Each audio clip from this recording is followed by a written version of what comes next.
Good evening, ladies and gentlemen, and people of all persuasions and orientations. My name is Jack Holder. I am the editor for the Great Commandment Comics Anthology, one of the best interfaith comics anthologies around. And joining me tonight is A.A. Rubin and Christina Castro. They are going to be talking about their own works, their own journeys through life, as well as their submission to the Great Commandment anthology, To Be or Not to Be, which I have been spelling wrong for about 6 months. So this is going to be so much fun to actually talk with these two artists. We will be answering any and all questions that you may have. So please post them. Please share the video so more people can ask their questions, and I will be stumped by them, and Christina and Ari will be answering them to much better ability. So let's answer a question I do know and can actually be really helpful with. What is the Great Commandment Comics Anthology? What is going on? Where is it? And what are you talking about tonight instead of the presidential debate? Well, we're going to set politics aside for a grand total of now, and we're going to be talking about what commands mean. Now, each and every one of us have thousands of commands that pervade every single aspect of our life. We have the high, mighty, and expansive of we the people in order to form a more perfect union. You must love your neighbor as yourself, to the more commonplace and understandable commands of please do the dishes. It is trash day. It is your turn to take that out. Please just pay attention when I am speaking. To the lowbrow and truly heartfelt commands of live long and prosper and be excellent to each other. But just as much as these commands are important for what they say, just as important is our response of saying, yeah, but what does that all really mean? And in the Great Commandment Comics Anthology, we strive to actually answer that question. Over 170 pages with over 24 comics answering what commands mean, from samurai akitas to Taoist hippos, extending all the way up to the gates of Valhalla, to the atrocities at the southern US border, to a local baseball game being interrupted from a most unusual inhabitant. Now, what I'm speaking of, we actually need to have a talk with the creators for To Be or Not to Be. And I'm going to throw this up here because this is a great segue to answer that. Ari is a fantastic writer, glad to share these pages with his work. And we actually have the writer and conceptualist here, Ari, or A.A. Rubin, as he goes by his author name. Ari, can you tell us a little bit about yourself and why you are a fantastic writer? I don't know. I cannot vouch for that. As I used to say, I can neither confirm nor deny. Um, my name's Ari. I write under the name A.A. Rubin. I write in a variety of different genres, ranging from rhymed and metered poetry, literary fiction, science fiction, fantasy, and of course comics. Um, I have a number of things out right now in different anthologies, and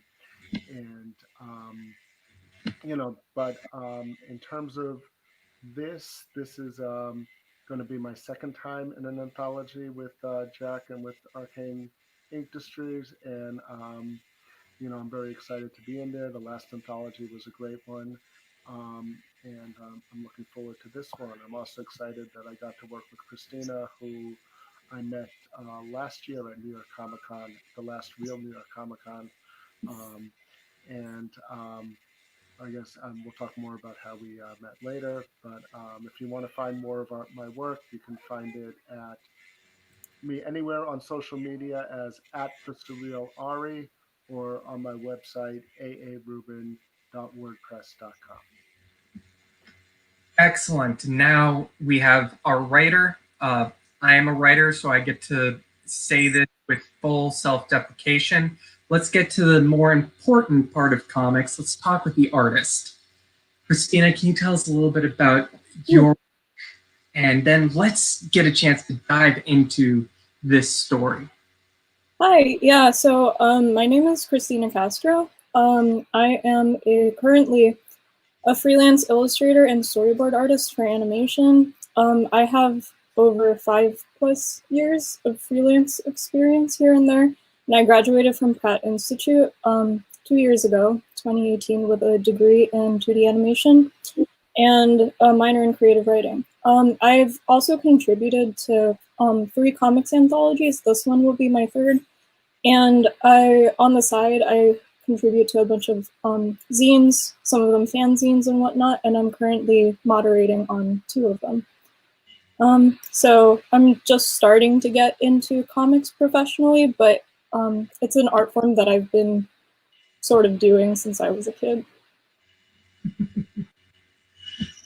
I love the comics medium because it's one of the few that really pushes prose writers, quote unquote regular writers, poets, animators, cartoonists, illustrators, all sorts actually together and say, let's figure out a way to work together.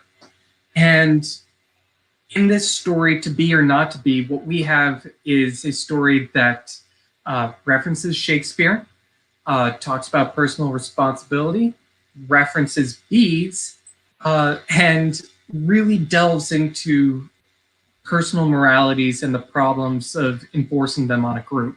So, writer, can A.A. Rubin, can we talk about how this came to be? All right, yeah, and then we're going to have all the puns all the time. That's what happens with the writers. We got how it came to be or not to be. Like, it's just basically an excuse to get as many in as possible. No, but really, when I heard about the idea of the Day Commandments anthology, um, we always think of commandments as very absolute things. Like, you're going to follow the commandment, you're going to break the commandment. You know, you're going to be subservient to authority, you're going to be rebellious against authority, that kind of thing. And I wanted to do something that was a little more open ended, that at the end of the story, um, you have to kind of decide for yourself what you're going to do. Like the authority figure in the story is a coach, and they're all children, and we all learn a lot of these codes as children, and he doesn't have all the answers. And it's important that we understand that eventually we can get everybody telling us, follow this, don't follow that. You know, I work in education also, and it's always like the American project is how do you raise active students who are independent and rebellious enough and still get still members of society. And I wanted to have this to be kind of ambiguous at the end, which kind of separates the kids world from the kind of absolute world of the bees who do everything for the community. The bees are part of a hive. They get a command. They must follow it. The bee Certain species of bees, when they sting you, they die, and they will follow that command even into death. It's the kind of bee that we used here. Humans are not like that. Humans think for themselves. And I wanted, at the end of the comic, for people to really um, think about coming up with their own answer to these questions. I know there's a lot of different perspectives offered in the comics. I haven't read all the other stories yet, but I imagine some of them will have a leaning that try to get you towards or promote a certain point of view. And I kind of wanted this one to be a little more ambiguous, if that makes sense. To put it back on you and make you take responsibility for you as the reader, um, to take responsibility for your choices.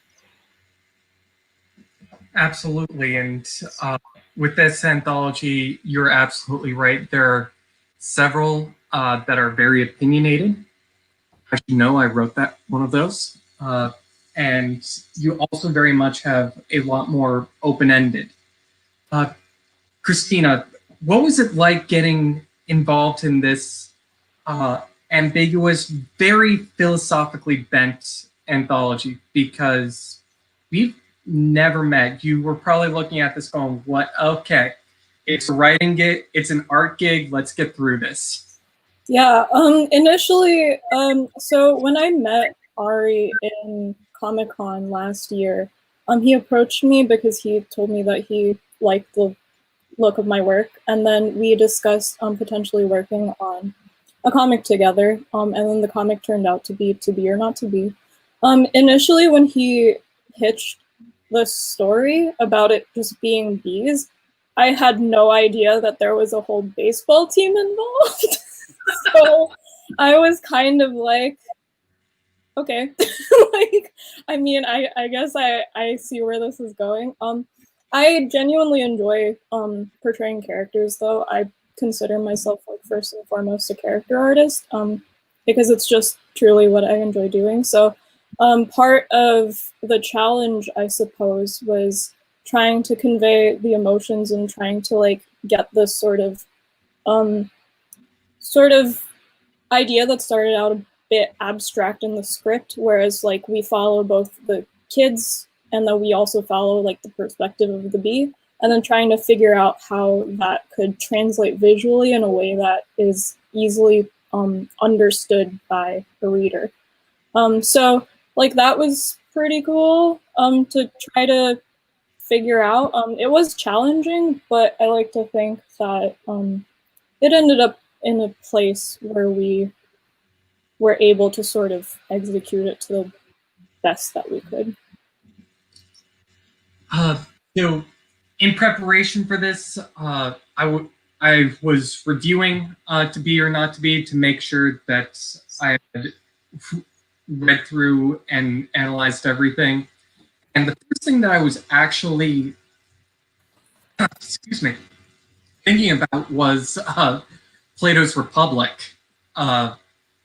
And when Ari actually started talking about, we really want to make this open-ended so people make their own decisions because humans are more rational creatures. I'm like, this is exactly like Plato's Republic.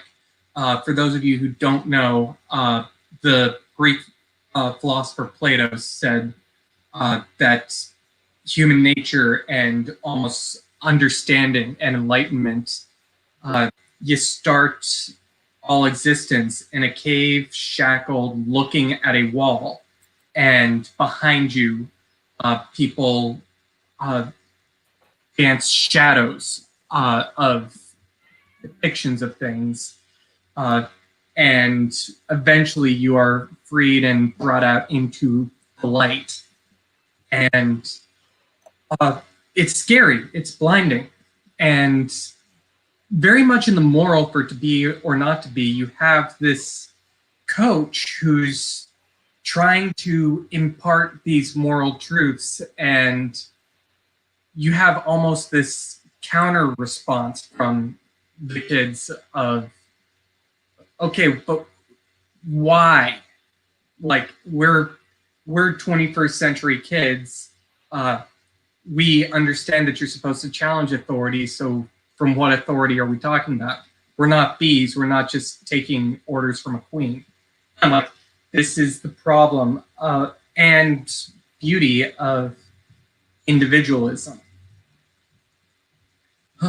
Ari, even So, that sort of thing, how does that, I know you didn't want to, you wanted to leave it open-ended, but are these sorts of problems that you personally have to reckon with both in writing and out?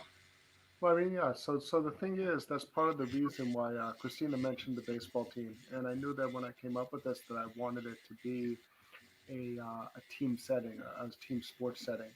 And part of the reason for that was at the beginning of the story, the kids are not, they're individuals, they're on a team, but they're not a team.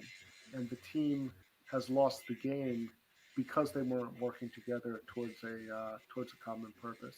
So there's that balance between um, there's that balance between that, not following authority blindly, but still working together towards a common purpose. So that if you have everybody going off in all these different directions and becoming too fragmented, then you're not going to be able to accomplish what you need to accomplish, what you want to accomplish, because everybody's got their own thing and they're all arguing for, the kid says, I'm too important to this team to slot, he's not willing to sacrifice himself, that kind of thing. And then on the other end of the spectrum, you have the bees. It's interesting that you mentioned Plato because if you're asking about it to me personally, I would go to Aristotle and the concept of the golden mean. Because on the one hand, if you don't know what the golden mean is, the again Greek philosopher Aristotle, who was Plato's student until he actually rebelled against Plato's teachings and started his own academy. He had this idea of the golden mean between the two extremes, where there are, you know, there's usually two extremes in any issue, and that the answer lies somewhere in the middle. Not always exactly in the middle. That's a common misunderstanding of it. It could be more towards one side or more towards the other side, but that eventually, in the balance, a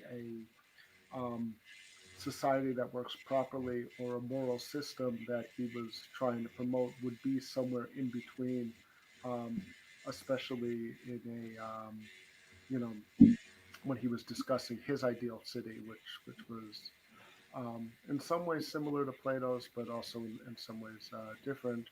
Um, and so, on the one hand, you got when everybody is just out for themselves with no regard for each other and no regard for sacrificing for each other, for working for a common purpose, that didn't work. On the other hand, the bee that follows the command blindly ends up dead. And the kids don't want that either. So it's where um, where in between does that mean lie for you? Does that golden mean lie for you? And it might be different for each individual reader. Um, so that's something that I think we all struggle with, um, and that's where I was coming from. Absolutely. Now, Christina, I'm not going to ask you for a 250-word explanation on Socrates. So, though I know that you absolutely could give that. But what was it like? What were your personal leanings as you were drawing it? Because A, I know the blonde dude's a jerk, and you were perfect. You drew that beautifully. But what was going on for you as you were trying to bring this moral quandary to life? Well, the first thing that I needed to sort of figure out to get a feel for the characters, and so that way they would feel more real when I put them on paper, is trying to decide on the actual look of them. So thank you for complimenting the way that I rendered the bully. But something that was very important, I felt, to try to come through was the diversity in the cast, which is something that Ari and I talked about, because of just with the way that the world is, and also representation in comics, and also like being a person of color myself, that like being able to represent baseball teams, especially those in New York, in the way that they actually are, where it's a multitude of different races and different backgrounds. I thought that it was important to represent that visually on the team. In terms of like trying to figure out, like, I guess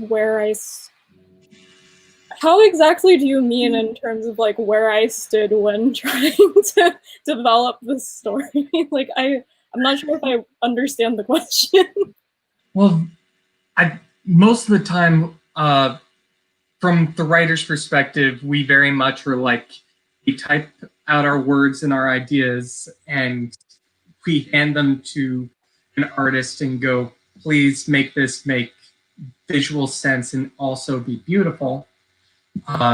which you did. And I definitely want to sidetrack myself and say to both you and Ari, thank you for really exemplifying the diversity on this. It's it's one of those conscious decisions that need to be made, especially in comics. For those of you who don't read comics too much, start with our book,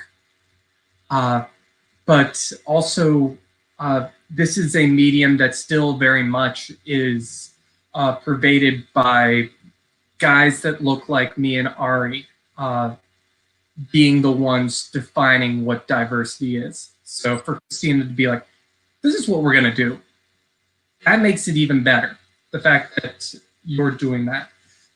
What I mean by this is decisions usually get made by artists that writers don't even think of, like the way that you portrayed the bully being there and a jerk, but not super buff / masculine. He looks like one of the dudes that could fade into the background of a 90s teen movie. And the coach, very much what seemed to be portrayed is an average guy who's probably doing this because he's the high school gym teacher and is like, and I have to explain moral truths going on here and get through to 16 and 17-year-olds things that people don't understand when they're 60 or 70. So just finding ways to translate that on the page, Christina, because you did it beautifully. Oh, thank you. When it comes to designing characters and I guess portraying expressions, something that's very important that comes across, especially in animation, is that there is sort of this importance that needs to be placed on exaggerating expressions, and then also sort of in terms of like the design, I suppose. Something that Ari and I went over was he sent me a few samples, some like reference photos from like baseball, like team, like kid movies and stuff like that. Mostly The Sandlot. If you yeah, mostly The Sandlot, which I have never watched, but it was. I basically gave her The Sandlot and said this, but it happens in was 2019 when we started. So yeah, this but happening now. Very, very clear and unambiguous thing, you know, as we writers do. Yeah. It's like trying to, like, part of trying to figure out how to render these sort of characters and like their specific roles was a lot of looking at these references and sort of seeing how they are portrayed in other media, and also just thinking from like the perspective of, because there are a few stereotypes, I would say, that are associated with different types of characters. That's just a factor of like literature.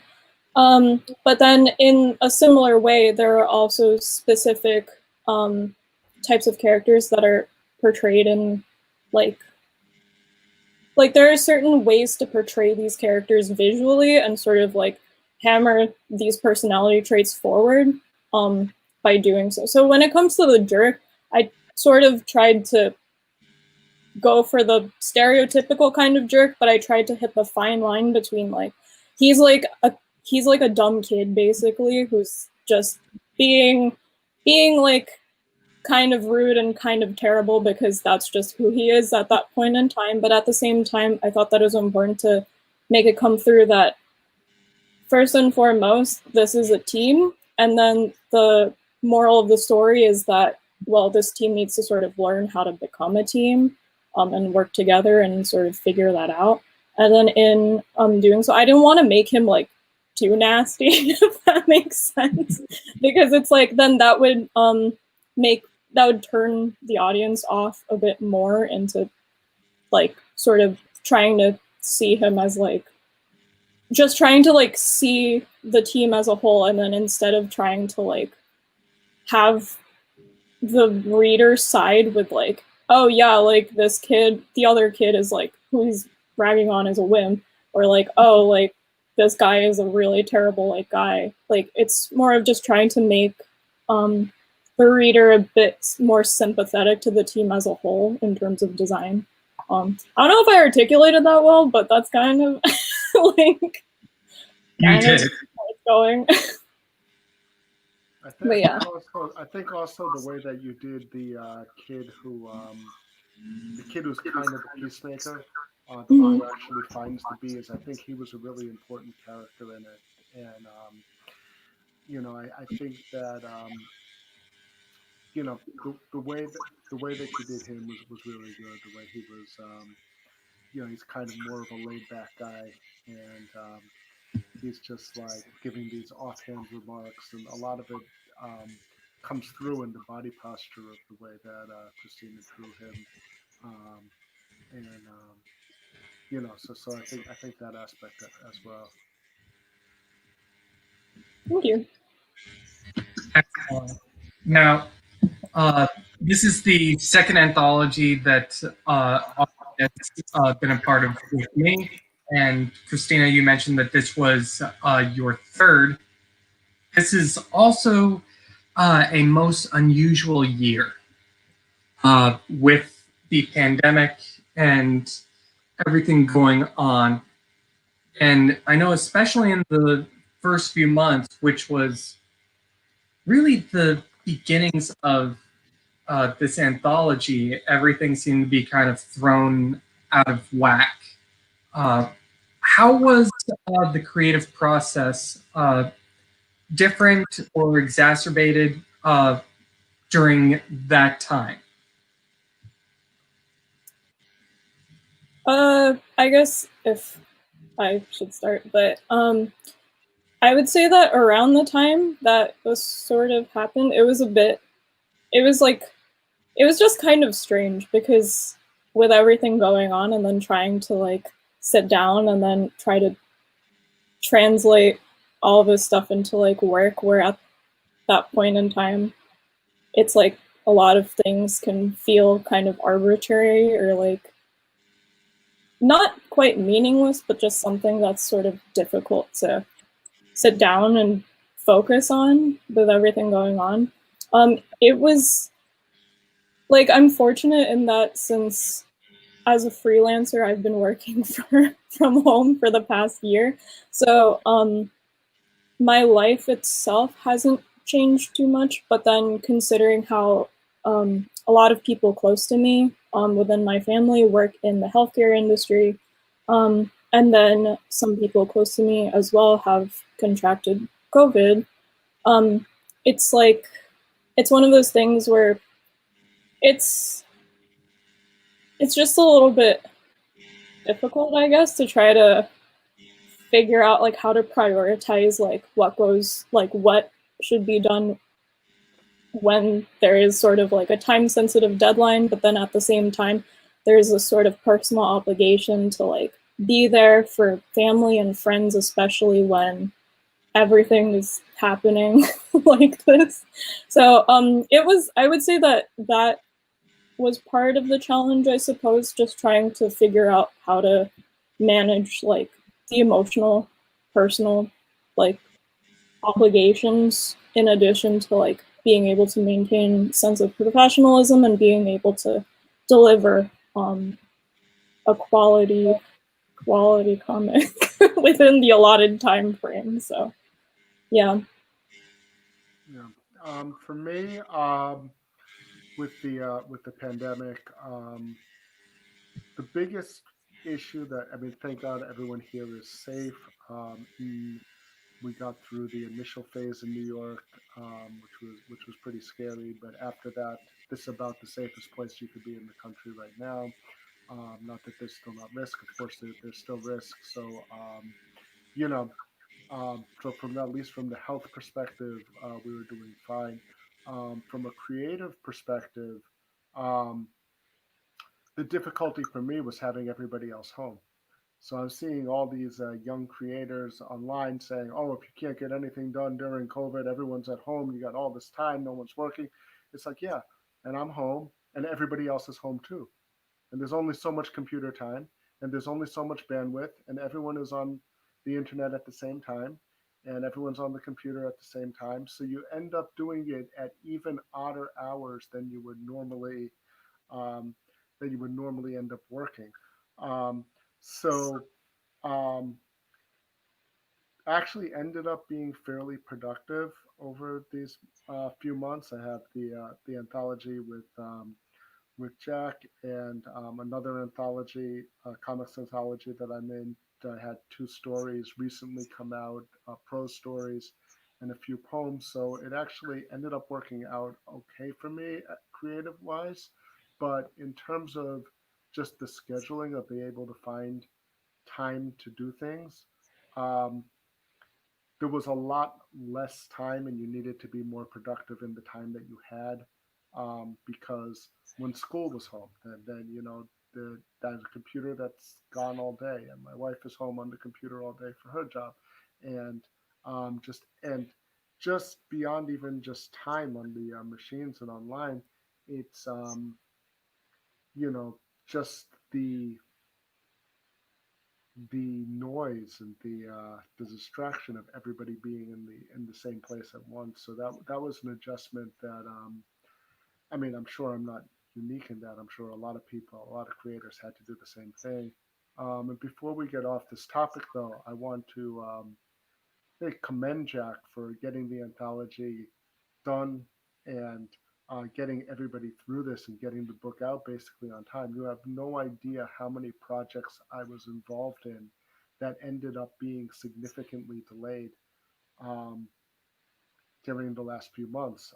Different anthologies that were supposed to come out in March that ended up coming out in August, and things like that that end up throwing off your schedule. And not only it wasn't like one, it was 5 or 6 projects like that. Some of them were still waiting for them to come back um, and actually have release that.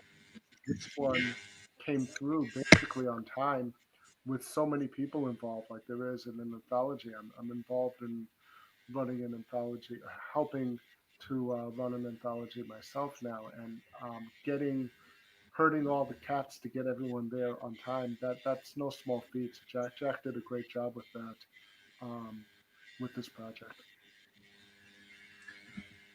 Second time around is a little bit easier, and we ended up actually doing a bit of delay, and it was entirely based on creative health. Uh, our initial deadline was supposed to be in June of this year, and around April, I I think I realized what was going on, and I started letting people know that I was thinking about it, and then like end of April, I was like, we're pushing things back a month uh, because some of you are ready to submit right now. Some of you are going to be able to make the deadline, and some of you are really having to deal with a lot of stuff. And me being a jerk and adding uh, a solid deadline that isn't needed uh, for the success of the book would have just been one of the worst things that I could have done this year. Uh, if you're actually ever thinking about being an editor for a comics anthology, uh, the tip that I have for you is uh, artists want to put their art first. It usually ends up being fourth because they have to take care of themselves.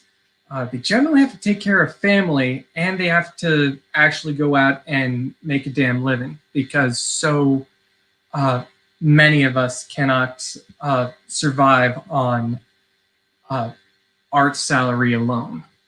I cannot eat exposure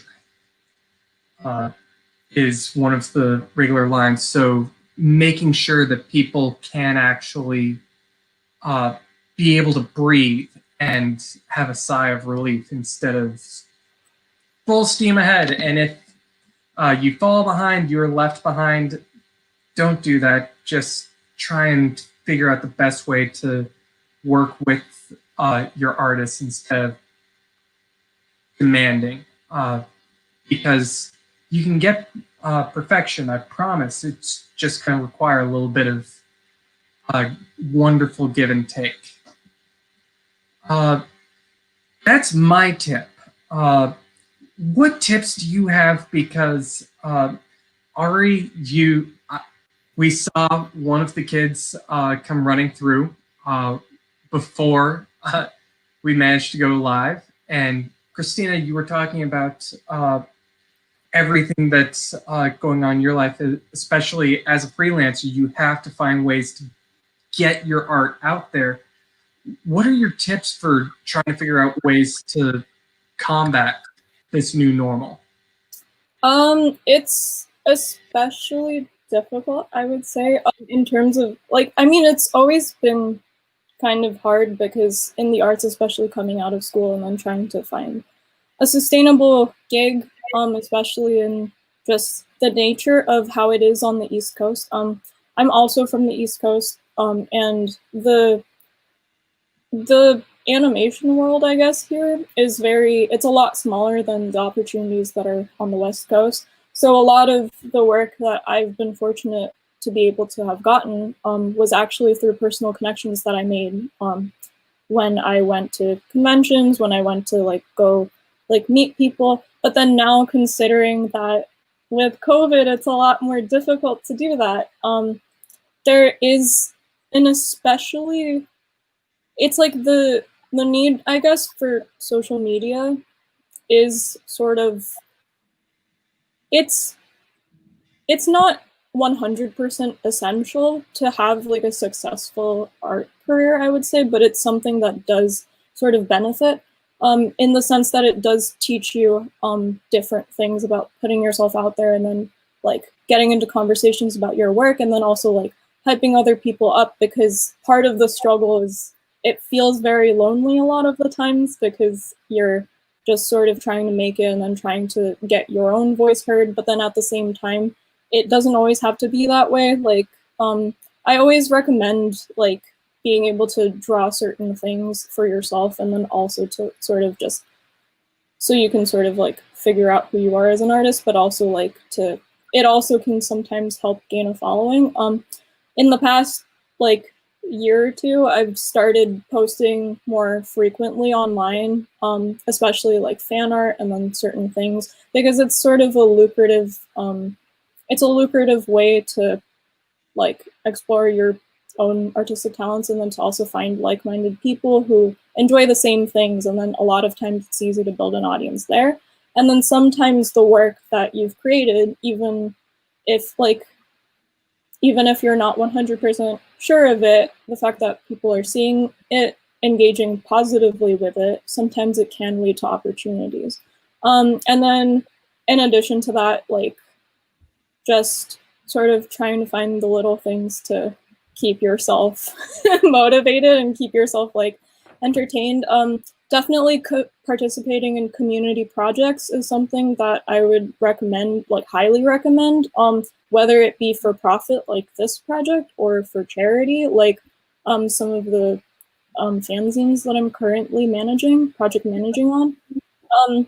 Those are certain things where there are definitely skills to be learned from them in terms of like both being able to work on a team, but at the same time, like being able to deliver work on time at a specific sort of quality. And then it's something that can motivate you and sort of act as a sort of like thing that can encourage you into, I don't know, getting more involved in the community, I would say. But at the same time, like it's difficult to sort of, it's very difficult to like try to sustain yourself on art alone. And a lot of times like looking towards other fields that you enjoy doing or practicing skills in that, whether it be like I'm currently looking into positions in social media management or like something that has to do with like publishing, like within the publishing industry, just because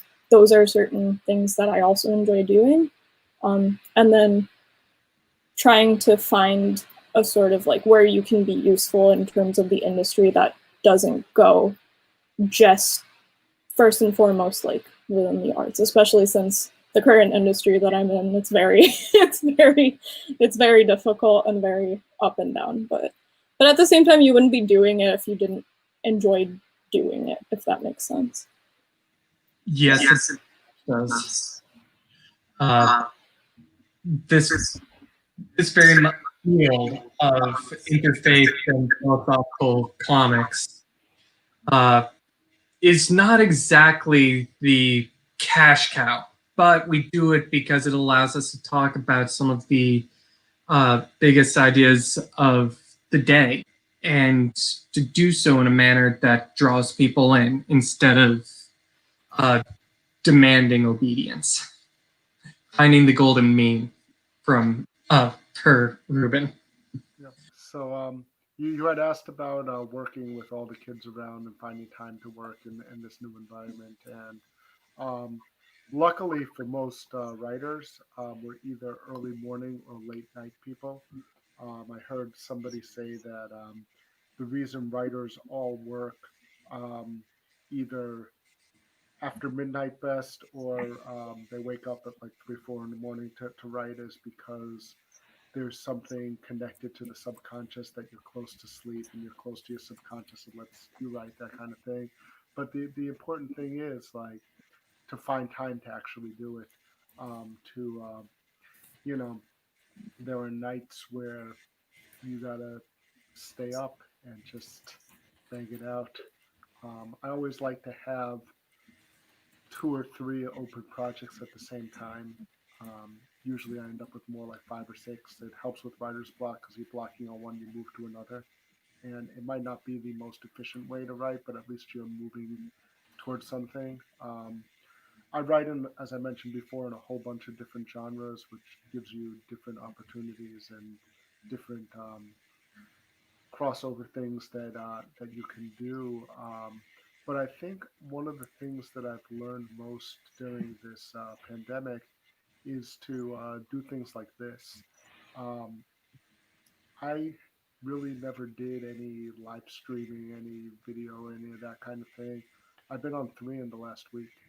Um, and happens to be that I have 3 projects that I'm involved in that people were doing this, but without cons for the comics and without a lot of bookstores, whatever, without a lot of the traditional ways that people promote these things, this is something you have to learn how to do. Um, and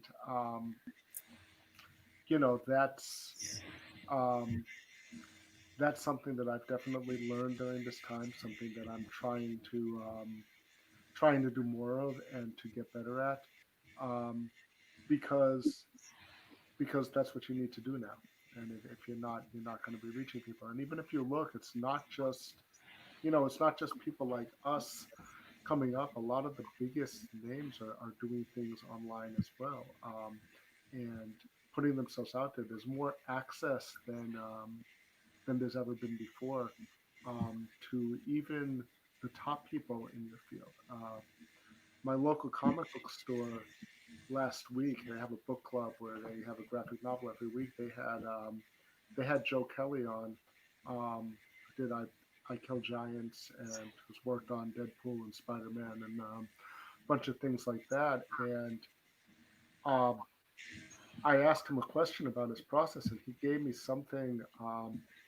It was a characterization tool that he uses, that really, it really helped me and it changed the way that I think about a certain aspect of my writing. And there's never been as much access as there's been now. People are stuck home. You just have to find it.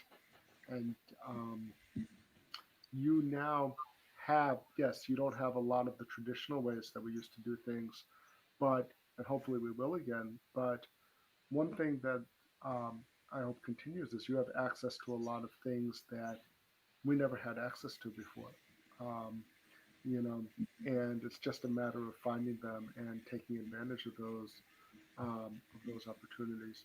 Another thing that I become better at in the last year or so, I don't know if it's connected to this situation or not, um, is, and it's one of the best things that all writers have to learn because we all do it, is don't self reject. You have to submit your work. If you don't submit your work, you don't put it out there, then no one's going to see it. And yes, when you're writing stories and sending them to literary magazine, a lot of people self-publish in comics. Um, people self-publish books and things like that too. But in a lot of the literary magazines, the poetry journals, and things like that, and yes, the rejection letters stack up and everything, but it's not going to get published if you don't put it out there. And you have to make time. I have, they say write every day. You don't necessarily have to write every day. Charles Bukowski didn't write every day. He wrote 3 or 4 times a week. But I've set aside one of the days during my writing time just for submissions and things like that, just for sending things out there, um, just to force myself to do it, because or else I wouldn't necessarily do it. Um, and even though it's a day that I'm spent, because I only have a limit with the 2 kids around and with everyone home and all the other stuff, I only have a limited amount of time to write anyway. So even though I have less time to write, I'm actually getting more stuff out there because I have this time where I say, okay, on Monday night, that's the night I'm sending stuff out. That's the night I'm doing that. And yeah, I might not end up writing as much or even anything on some of those nights, but I am doing something productive to help myself as a writer and to help my writing career. And it might not be the most enjoyable aspect of writing. It might not be, what I'm here for. I want to write, but it's something that as a creator, I need to do. um, I need to make sure that I'm posting my things on social media when I'm supposed to consistently at a similar time every day. All of those things that they tell you to do, you actually have to make sure that you're staying consistent with that and doing it. And without the scheduling, I mean, I'm a little bit. I've been at home for a while because I've been on a childcare leave, so I haven't been going to my day job because I've been home taking care of my son. And one of the things you have to realize is that you don't know what time it is. You don't know what day it is necessarily. Especially, I heard that from a lot of people at the beginning of this. It took some time getting used to. So, putting in those structures into your practice to say, okay, this time every Monday I'm sending stuff out. Every day at whatever time I'm going to make a post on Instagram or on Twitter. The Twitter daily writing prompts are great for writers. And if you're a writer and you're not participating in those, you should be. They post a word every day and these different hashtag prompts, and you write a little Twitter length piece about them.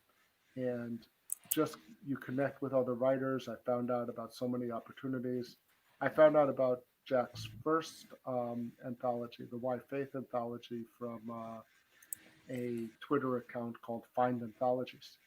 So they do, they post calls for anthologies. And I found so many through that Twitter writing community. Um, I'm trying to build up the other platforms. Not nearly there yet on the other platforms compared to Twitter, but to find wherever your online community is and to make those connections, especially because like I met Christina at a con.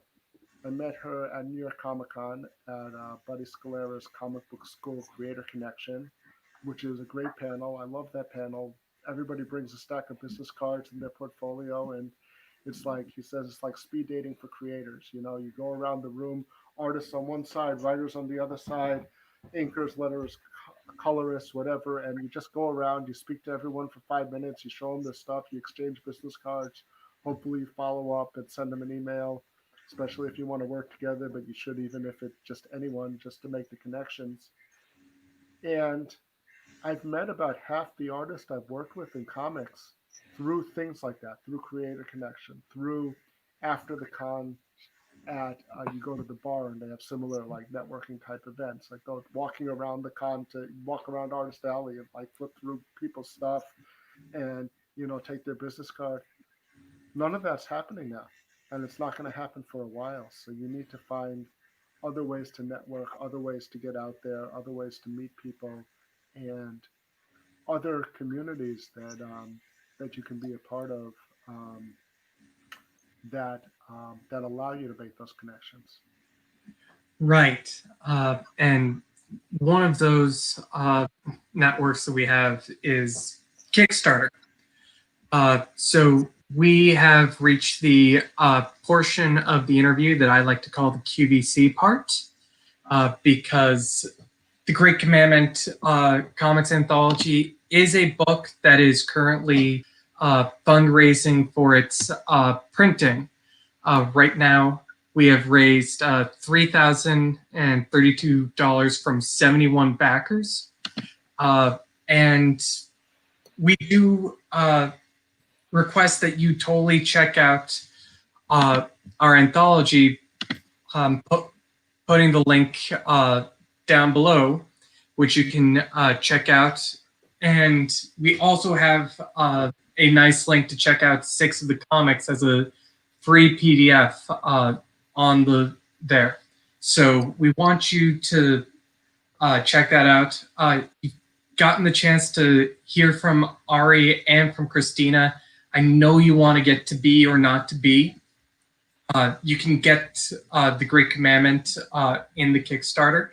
If you would like to get a deluxe version with added content and behind the scenes work, we do have that as well. Do you want to see A.A. Rubin's first work with me in Arcane Industries with a Jewish Santa? Why Faith is also available. Rebbe Klaus, which he worked on with Tyler Carpenter. That one is available. And this is the first time I get to talk about this because Ari is here. There, you can get a personalized sonnet written by renowned writer and poet A.A. Rubin. Do you want to tell them a little bit about that? Sure. If you pledge at the I believe it's the $75 level, I will write you a sonnet. Think of old school poets back in the day used to have patrons, and they used to hire them to write sonnets about what they wanted to. There's a couple of, I will write it about almost anything you want. There are a couple of restrictions, but for the most part, I will write about almost anything that you want me to write about. It will be a traditional sonnet, 14 lines with a volta, which is a turn in the middle of the sonnet. I will write most likely an English or Shakespearean sonnet, which is 3 quatrains and a couplet. If you really want, I can do an Italian sonnet for you, not in Italian, in English, but it's a different rhyme scheme. But most likely to be a English or Shakespearean sonnet. It'll be written in iambic pentameter with the proper meter and the traditional, like I said, the traditional rhyme scheme, the traditional sonnet structure. Can be about virtually any subject that you want. I've won actually awards for my rhyming poetry, including a Writer's Digest award in rhyming poetry, and I've had poems published in a number of journals and anthologies. My day job, I also work as a high school English teacher, and I do teach the sonnet form as well. So I'm very familiar with that form. So if you want a sonnet, you want me to write you one, I will be happy to do so if you support it at the $75 level. I think there are 2 left. There are 2 left, so it's a limited number. So if you want that, you should sign on and get it soon. You can also see commissioned artwork in the deluxe edition. I have a piece in that as well. So there's something else. In the deluxe edition, I do have a mixed media painting and collage that I did as well. And I think that is a wonderful endpoint to this. Today we got to talk about animation, Shakespeare, both Shakespearean language and sonnets. We talked about just about every major ancient Greek philosopher at one point or another. And disappointed we didn't get to Diogenes, Jack. yes. Or Demosthenes. Yeah. Just thank you all so much for joining us this evening. If you actually had more questions and you want to ask them of Christina or Ari, please continue to comment. We are going to try and figure out a way to circle back at a later date. Join me tomorrow when I go from Ari and Christina to a space Viking, Matthew R. Crafton, who wrote about Worthy and who truly belongs in Valhalla. Thank you all so much. Have a wonderful evening. Many blessings to you. And go get the book. It's wonderful. It's got Ari. It's got Christina. It's even got me. Go get the book. Thank you so very much, everyone. Take care.